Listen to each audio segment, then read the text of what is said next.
because Beyonce has a deal there, and Right. they know I know her. Yeah, so, but How long have you I'm known not. her? Uh, wow, a long How time. long? 10 years? How long? How long? However long she's been recording. That's when I met her. Uh, Well, don't you remember how long it was? yeah, when I met her. I mean, Was it 5 years ago? Was it I how long? met her 10 years ago. But Well, did you say to yourself at that time, "Wow"? I see. Yeah, that's a fantastic talent. Was that what you said? Yeah, yeah. It's been one hell of a Sunday. Jay-Z has apparently been accused of 13-year-old girl next to Sean Diddy Combs. And it's really sad. This is the type of thing that I'm talking about, that we have to contaminate our timelines with this type of wickedness, these types of distractions. Don't get me wrong, I do think that it is important that we discuss these things when they're real. But this was a story that has been sort of looming, in the public eye for a minute. People postulating these things, people estimating these things, saying, "Oh, well, what about, Jay-Z?" And now we have it being a legitimate thing. And for a long time, I've been avoiding looking too deeply into these sorts of things. I really don't spend my time, surrounding myself with the next viral news moment or whatever, because so much of it is orchestrated and engineered. And we're gonna have proof of that, along this channel and stuff, just so that you can, see the types of things that they're feeding to us. And it is quite a privilege.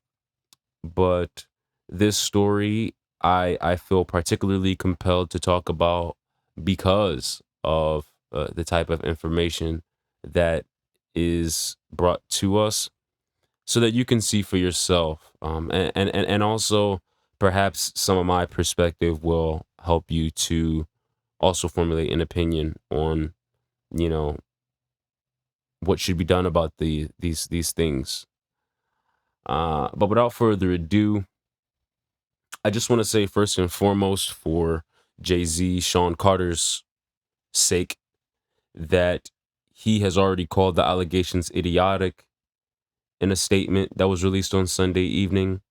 And he's quoted in saying that these allegations are so heinous in nature that I implore you to file a criminal complaint, not a civil one. Whomever would commit such a crime against a minor should be locked away. Would you not agree? These alleged victims would deserve real justice if that were the case. These lawsuits, and there are several of them, have been filed by Tony Busby, who is an attorney based out of Houston.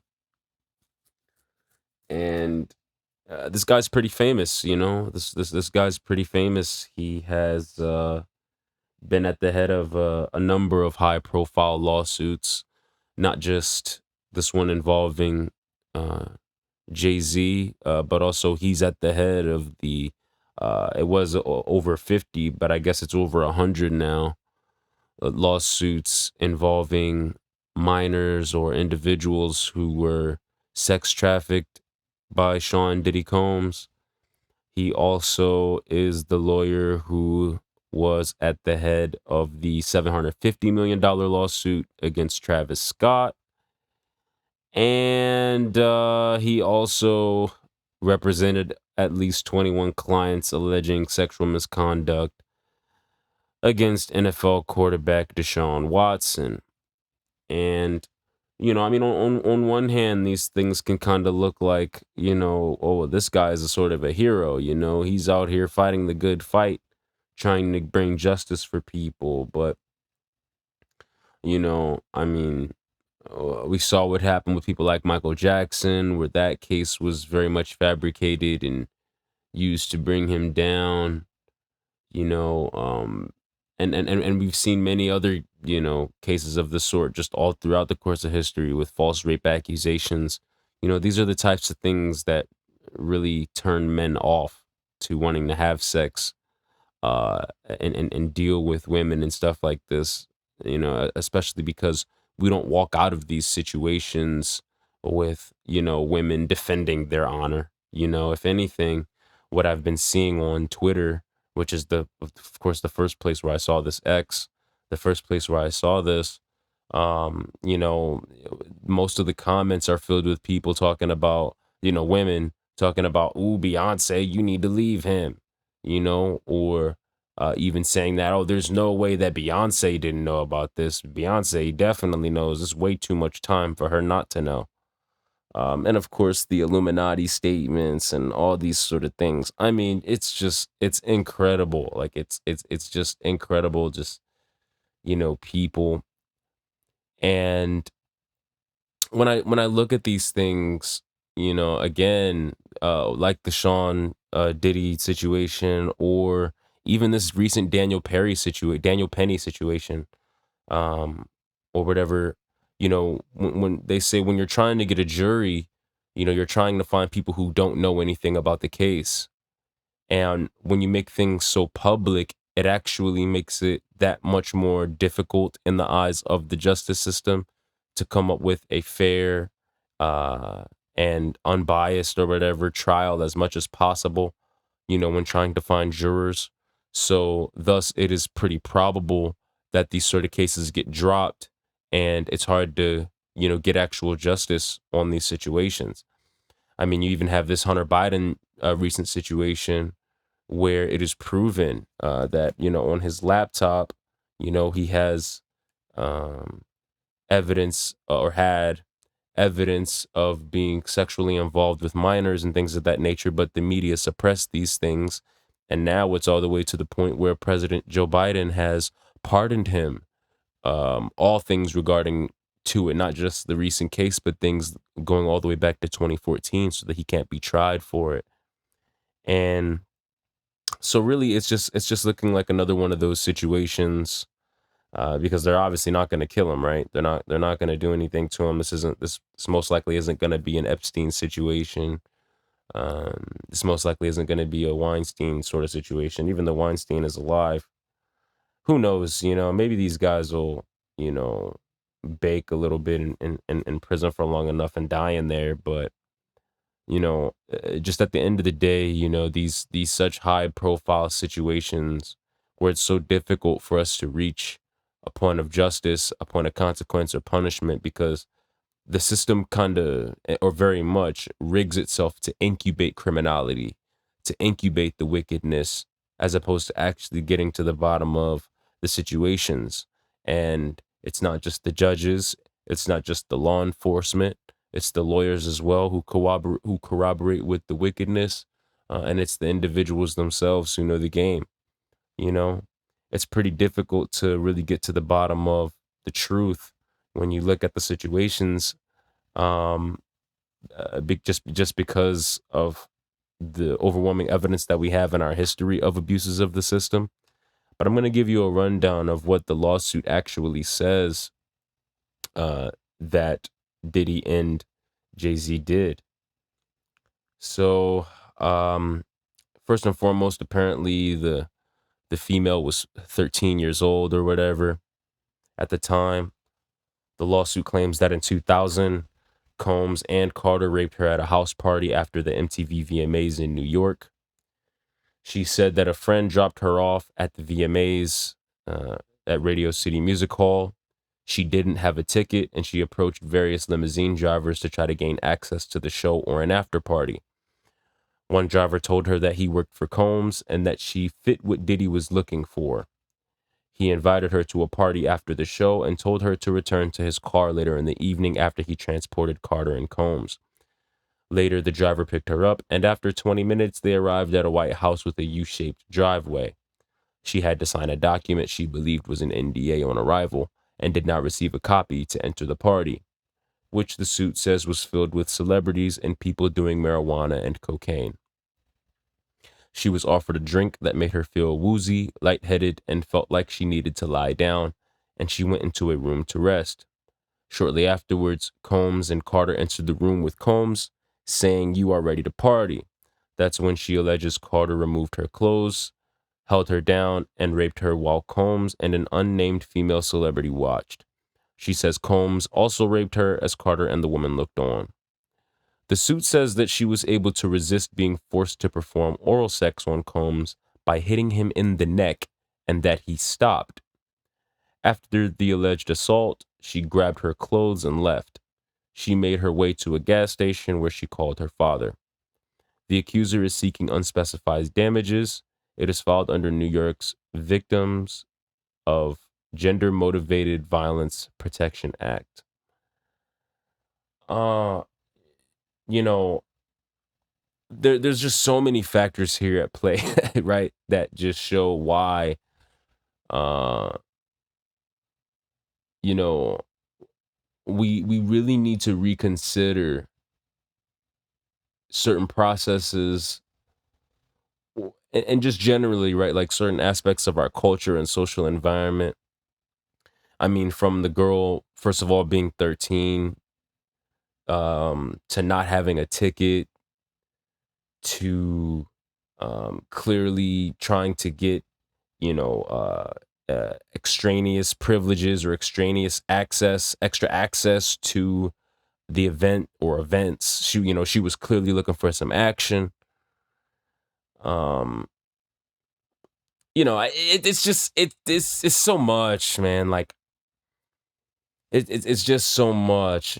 I mean, and you can't act like there don't be these minors that go to these places, like I said, looking for action. I've been in the predicaments myself. Doing entertainment, doing shows, working parties, things of this nature, and seeing minors over there with all kinds of revealing clothing and acting in certain ways, trying to entice boys and all of this type of stuff. Like, it's very obvious these things that happen, and especially when the evidence is this much laid out. Even in terms of your boy, what is it, Pete Hegseth or whatever, or even in other cases, right? Like I could mention these other cases, Casey Anthony. Like in a case like Casey Anthony, like there's no reason why she should have gotten off. You know what I mean? Same thing with George Zimmerman. But these cases, they get so high profile, and there's so many people's opinions, and it just gets to be too high pressure. And at the end of the day, like, this is why we ask for a certain consistent reality, a persistent reality, because when there's a consistent reality, then we can really talk about what justice is. you know at the end of the day, you're 13. You know what I mean? Like, you had no business being over there in these places anyway. It's very obvious you were looking for action, and you got some. You know, I couldn't blame Diddy or Jay for, you know, being in this predicament where somebody who clearly doesn't belong somewhere is trying to be somewhere, and then of course too, you also look in our culture and you see people say things like, oh, well, you can't turn down a woman. Turning down a woman is one of the worst things you can do to a girl. You know what I mean? And then you have bigger problems, and these guys who've been literally violently threatened because they've turned down a girl or whatever the case may be. Like, and then I'm supposed to be looked at as I'm gross because I can see, you know and I have no problem honestly and transparently, calling out the world for what it is, and women being who they are, and men being who they are, people doing what they do. You know, this is a sort of open and shut case. It's no surprise that these guys are looking at it as a form of blackmail, and it's just interesting. Um, this lawyer does have a little bit of a rap sheet himself of doing things for publicity, including apparently he has a tank, or had a tank that he parked somewhere publicly. He slept out in an Arctic storm to prove a point, of wanting to help.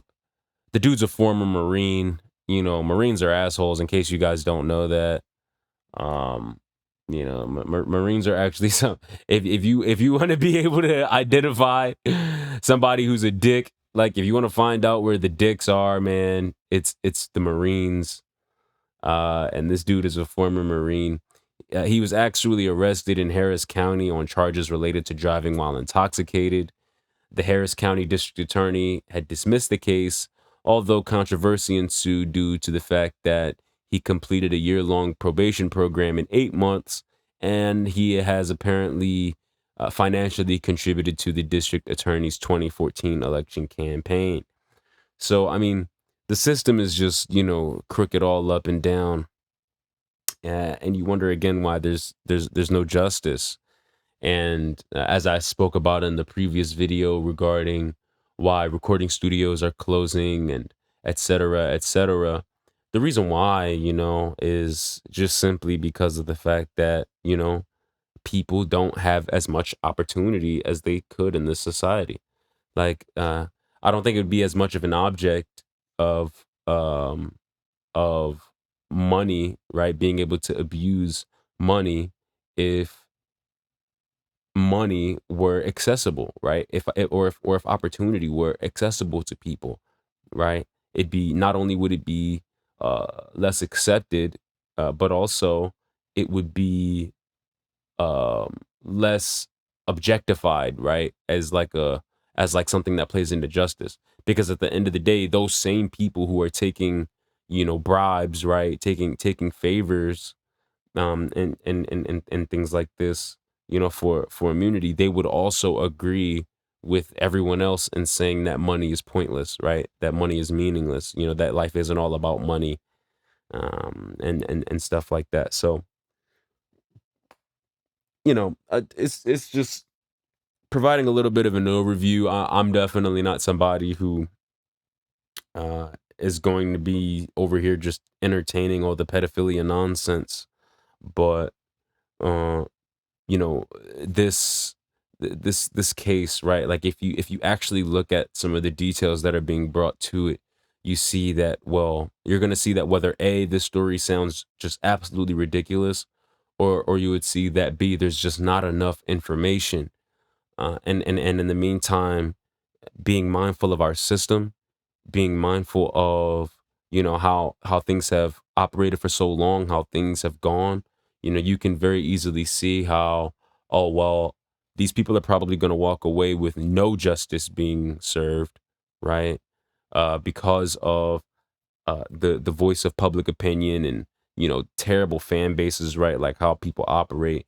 It's going to be pretty bad, or it could get pretty bad, just off of the simple sake of that, the lack of ability to serve justice.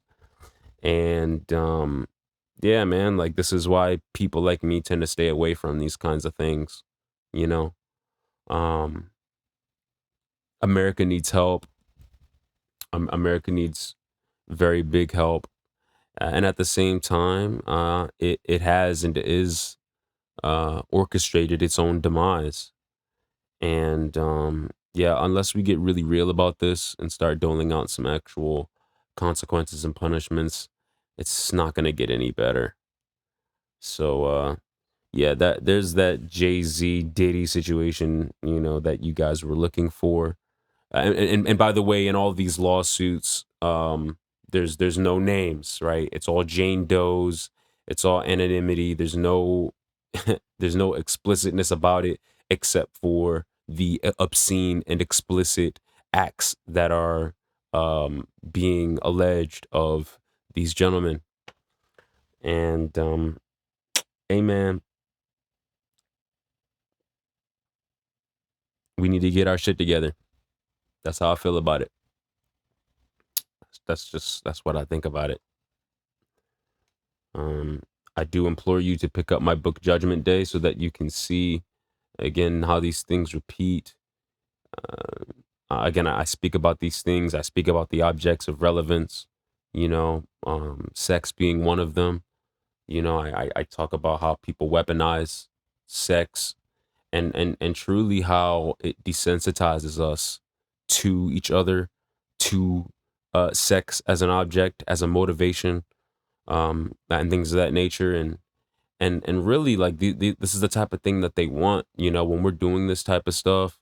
Like I said, desensitizing each other, taking away the sacredness, um removing integrity, and things of that nature. It's like they want us to hate each other. They want us to end our bloodlines. You know what I'm saying? And it's pitiful. I I really do pray for us. not through literal prayer, but through these works that I do, and also just generally um, by just speaking out a desire for real truth, a consistent reality, so that we can have consistent justice and real justice. Because this is terrible, and it's the kids are listening. Everybody's listening, but the future generations are listening.